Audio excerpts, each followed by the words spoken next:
नमो नमः बच्चों। आज हम कक्षा 10 प्रवेशिका संस्कृत द्वितीय पत्र काव्य कौमुदी से निबंध विधा में कवि कालिदास पढ़ेंगे। चलिए देखते हैं। महाकवि कालिदासः महाकवि कालिदास महाकवि कालिदासः संस्कृत साहित्य आकाशस्य दिव्यमणिरेव सर्वदा प्रकाशते। महाकवि कालिदास संस्कृत साहित्य रूपी जो आकाश है उसके दिव्य मणि एव, दिव्य मणि ही रेव लिखा है ना, तो दिव्य मणि ही एव, दिव्य मणि के समान सर्वदा प्रकाशते, हमेशा प्रकाशित होते हैं। सह भारतीय संस्कृते समुज्ज्वलं स्वरूपम स्वकाव्येषु प्रस्तूय अमरतां दत्तवान। वह भारतीय संस्कृति को उज्ज्वल स्वरूप अपने काव्यों को प्रस्तुत करके, जो कालिदास है इन्होंने अपने काव्यों को प्रस्तुत करके भारतीय संस्कृति को क्या दिया है, उज्ज्वल स्वरूप भी दिया है और अमरता भी दत्तवान दिया है। दा धातु वान के लिए आपको बताया ही था, ठीक है, भूतकाल में वान लग गया, दत्तवान।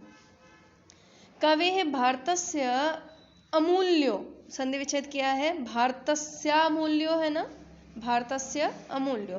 कवि भारतस्य अमूल्यो निधि वर्तते। यह जो कवि हैं कालिदास, यह भारत के अमूल्य निधि हैं।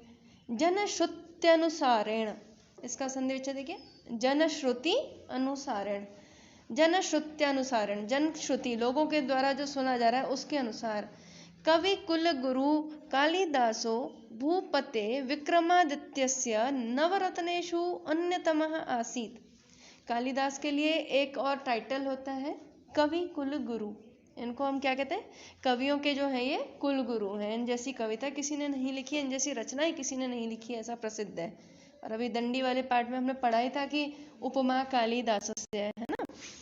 तो जनश्रुति के अनुसार कवि कुल गुरु जो कालिदास है वो भूपति यानी राजा विक्रमादित्य, राजा विक्रमादित्य थे, उनके नवरत्नों में से अन्यतम आसीत, अन्यतम थे, यानी उनके नवरत्नों में शामिल थे ये भी। अनेन कालिदासस्य उज्जयिनी निवासः प्रमाणी भवति, और इससे ही कालिदास के उज्जयिनी के निवासी थे ऐसा प्रमाणित होता है।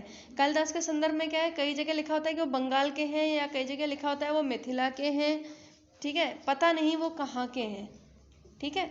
तो इस एक विक्रमादित्य राजा के जो वो नवरत्नों में से थे, इसलिए एक प्रमाण लोगों ने लिया कि उज्जयिनी के निवासी हो सकते हैं, लेकिन इसका भी कोई ऐसा मतलब प्रामाणिकता नहीं है, क्योंकि कोई व्यक्ति कहीं का भी होता है, नौकरी तो कहीं भी जाके करता है, और विद्वान तो सर्वत्र ही फैले हुए होते हैं।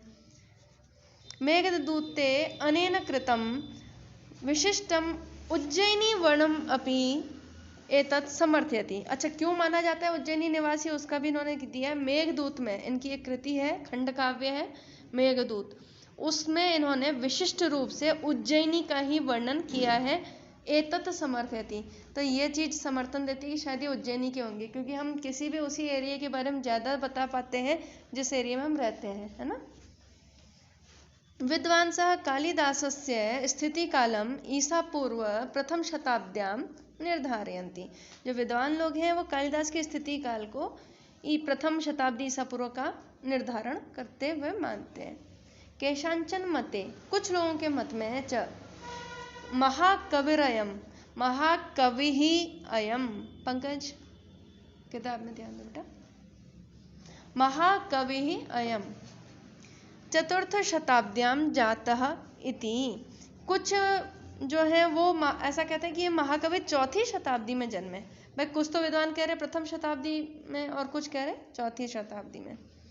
महाकवे कालिदासस्य रघुवंशम कुमार संभवम च इति द्वे महाकाव्ये स्तः। महाकवि कालिदास का रघुवंश और कुमार संभव ये दो महाकाव्य हैं। महाकाव्य के बारे में पहले मैंने आपको बता दिया और अपन दोबारा चर्चा कर लेंगे।